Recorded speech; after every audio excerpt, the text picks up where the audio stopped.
નમસ્કાર મિત્રો, હું ઘનશ્યામ રાઠોડ શ્રી રામકબીર હાઈસ્કૂલ તરફથી આપ સૌ મિત્રોનું ફરી એક વખત હાર્દિક સ્વાગત કરું છું. આજે આપણે દ્વિઘાત બહુપદીના અવયવો એક ગુણ માટેનો હેતુલક્ષી સવાલ કેવી રીતે ફટાફટ ઉકેલી લેવો તેની એક સરળ રીત જોવા જઈએ. તો સૌથી પહેલા દ્વિઘાત બહુપદી આપણને આપી છે 6x ની 2 ઘાત ઓછા 7x ઓછા 3. બરાબર. તો સૌથી પહેલા આપણે કામ કરીશું, એક ચોકડી મારી દઈશું. x ની 2 ઘાત, x ને કેટલી વાર લખ્યું? 2 વાર. પછી 6, બંને જગ્યાએ 6 ને વેચી દીધું. ક્લિયર થઈ ગયું. હવે પહેલા અને છેલ્લા પદનો ગુણાકાર એટલે 6 તેરી 18. 18 ના એવા અવયવ પાડો કે બાદબાકીની પ્રક્રિયા કરી ઓછા 7 આવે. બાદબાકીની પ્રક્રિયા કરી ઓછા 7 આવે. ચાલો તો 18 ના અવયવ પાડીએ તો 9 દુ 18. બાદબાકીની પ્રક્રિયા કરીને ઓછા 7 લાવવા છે તો બંનેને વિરુદ્ધ નિશાની આપવી. એટલે કે મોટી સંખ્યાને ઓછાની નિશાની અને નાની સંખ્યાને વત્તાની નિશાની. ક્લિયર થઈ ગયું. એટલે ઓછા 9 વત્તા 2 કરું એટલે ઓછા 7 મળી જાય કે નહીં? ચલો હવે આ બંને જે અવયવ આવ્યા ને એ બંનેને અહીંયા મૂકી દેવાના. એટલે -9 અને +2. ચાલો હવે ઉપર નીચે જે કંઈ પણ છેદ ઉડતા ઉડાડી દેવાના. 3 દુ 6, 9 ના ભાગ પાડો, 3 તેરી 9.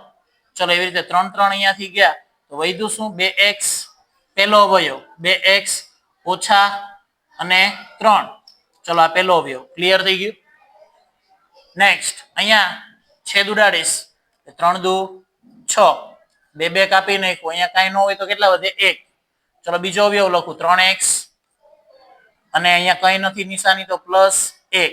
આવી રીતે આપણે સરળતાથી એક ગુણ માટે દ્વિઘાત બહુપદીના અવયવો પાડી શકીએ છીએ. બીજી એક રકમ જોઈએ. જેમ તમે પ્રેક્ટિસ કરશો તેમ તમને સરળતાથી યાદ રહેશે. 3x ની 2 ઘાત ઓછા x ઓછા 4. હવે અહીંયા આગળ કંઈ ના હોય તો શું હોય? 1 હોય. ક્લિયર થાય છે ને? ચાલો તો સૌથી પહેલા શું કરવાનું? ચોકડી પાડી દેવાનું. પાડી. ચલો x ની 2 ઘાત, બંને જગ્યાએ x આપી દીધું. આપ્યું. ચલો હવે 3 તો બંને જગ્યાએ 3 ને વેચી દો. હવે પ્રથમ પદ અને છેલ્લું પદ બંનેનો ગુણાકાર કરો. 3 ચોકા 12. 12 ના એવા અવયવ પાડો કે બાદબાકીની પ્રક્રિયા કરી અને ઓછા 1 આવે. કેટલા આવે? ઓછા 1. ચલો તો 4 તેરી 12. બાદબાકીની પ્રક્રિયા કરવાની છે વિદ્યાર્થી મિત્રો અને ઓછા 1 જોઈએ છે તો વિરુદ્ધ નિશાની આપવી. મોટી સંખ્યાને માઇનસ અને નાની સંખ્યાને પ્લસ. ઓછા 4 વત્તા 3 એટલે કેટલો જવાબ આવશે? ઓછા 1.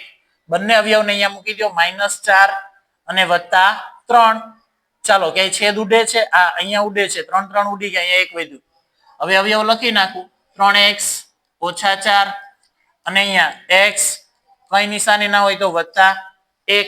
આવી રીતે તમે સરળતાથી અવયવો લખી શકો છો. ક્લિયર થાય છે? ચાલો તો આવીને આવી હું તમને હજી બીજી કેટલીક રકમો આપું, એને તમે જાતે સોલ્વ કરજો. x ની 2 ઘાત વત્તા 3x વત્તા 2. ચલો આનો જવાબ તમે લાવી અને કમેન્ટ ની અંદર તમે મને આપજો. બરાબર છે? ચલો ડન થાય છે. ચલો બીજી એક રકમ આપું છું. x ની 2 ઘાત ઓછા 5x વત્તા 6. તો આ બંને રકમોનો સોલ્વ કરી અને એના અવયવો તમે કમેન્ટ બોક્સની અંદર જણાવજો. ધન્યવાદ.